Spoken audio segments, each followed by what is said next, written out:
P-double-E-double-R-U-N.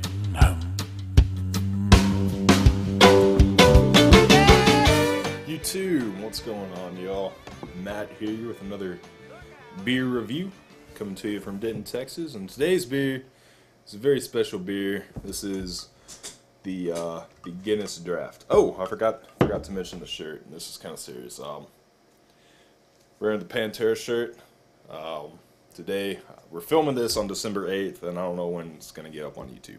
But we're filming this on December 8th, and this is the 5th anniversary of Dimebag Darrell's death, lead guitarist for Pantera, and kind of grew up listening to Pantera and all those heavy metal bands. And I remember just the day he got killed, and just, if you don't know, he was killed 5 years ago on December 8th, performing live in Ohio. And it was just such a kind of like Michael Jackson. You just didn't think it was going to happen anytime soon.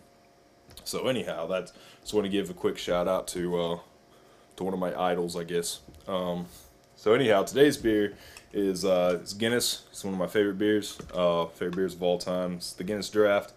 I'm going to go ahead and I'm going to pour this because it takes a couple minutes to settle, and then I'll talk a little bit about it. I'm just going to pour it. And it's got what they call a nitrogen widget in there.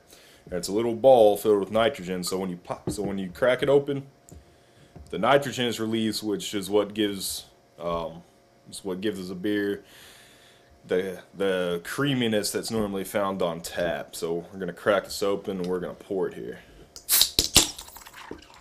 Here, the pop of the nitrogen. And Guinness it's really just a straight pour beer. The nitrogen widget takes care of that. You just pour it just straight in, and you get the perfect head every single time.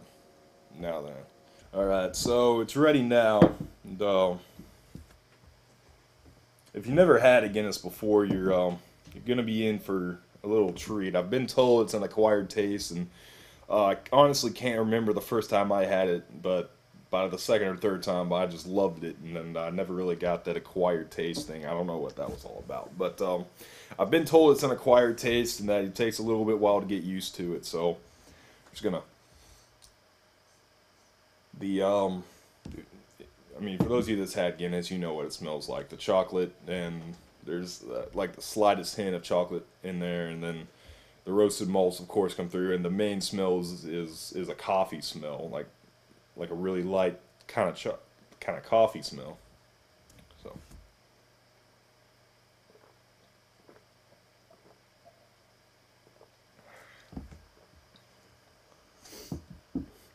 Man, there's nothing quite like a Guinness, you know. I mean, it's a little, if you compare it next to the extra stout, it's a little bit thin in the taste department, but, I mean, apart from the extra stout, comparing against all other beers, this is one of the better beers you're going to find out there that is available widely in the U.S. Again, if you can't really show y'all the head on this, and I'm sorry, but the head is unlike any other head on a beer that you're going to find there. The nitrogen doesn't cause the big bubbles that CO2 has, which is in all the other beers. That's how all of them are made, using the CO2 to pressurize them. The nitrogen causes tiny bubbles in the head, and that's what gives you the creaminess and the taste, and that's the main thing that you get from the Guinness, is just that creaminess.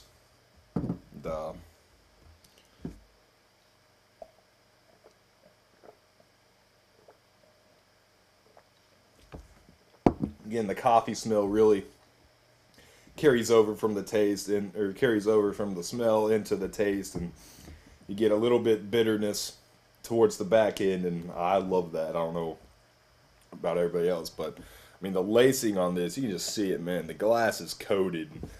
I don't know how well you can see it. This is where the beer is. You can see all the lacing up in here, and that's just awesome to me. You know, that's that nitrogen again. In a couple minutes. Been like 3-4 minutes since I took my first sip, and you can see that the head is still around. It's really tiny, but the head is still around, and you're not going to get that on any macro lager. Guinness is a beer that you're going to have, you know, a couple, 2, 3 at a bar or something like that, you know, while you're just chilling out, and then eventually you're going to get you're gonna start drinking something lighter because Guinness is really filling. It's a really filling beer. It's really dense. It's one of their it's it's like drinking a meal, and people say that a lot about Guinness, and that's very true. It's a very filling beer. Um, you can definitely have a few of them, but you're not going to want to have too many because since it is so filling, you will. I've heard you start to get sick on it after a few, after a few. And an interesting note: it turns your poo black in the morning after a night out on the town with Guinness. So that's something fun. Um, so yeah, this really got me. Guinness was kind of the gateway beer to my um, love for good beer and better beers, and um, Guinness is what got me into it, and still love it today. Always have at least a few in the fridge. Um, so yeah, this beer is one of the better beers you can have. It's a very good example of a stout. I'm gonna give this beer a solid. I'm gonna give it a B plus. It's really above average beer. Really like it a lot. There are better beers out there, of course, and I don't know. I haven't tried. I haven't tasted a better stout than this one yet. So this is by far the best stout that I've had. But it's really this is one of the damnedest smoothest beers you can ever drink.